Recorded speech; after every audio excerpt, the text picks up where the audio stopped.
আসসালামু আলাইকুম। Welcome to প্রচেষ্টা এগ্রো।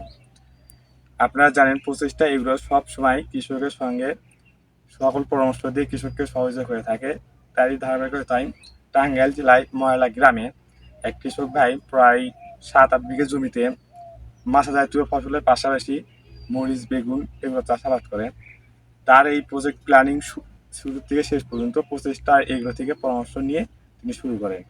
আশা করা যায় তিনি সম্পূর্ণ সাকসেস এবং প্রজেক্টের যে ক্যাটাগরি সিস্টেম তা সব স্মার্ট আধুনিক এর আধুনিক করা হয়েছে। কৃষক ভাই অনেক অনুরোধের মাধ্যমে আমরা এখানে আসছি যে কৃষক ভাইয়ের সঙ্গে একটু দেখা করি, কোনোদিন দেখা করা হয়নি। এই ধারাবাহিকতা ভাইয়ের সঙ্গে দেখা করলাম এবং ভাইকে আমার মরিচের একটা প্রজেক্ট তৈরি করে দেওয়া হচ্ছে। আশা করি আপনারা সবাই সাপোর্ট করবেন এবং ভাইয়ের জন্য দোয়া রাখবেন, ভাই যেন ভালোভাবে তার প্রজেক্টে সফল হতে পারে। ধন্যবাদ।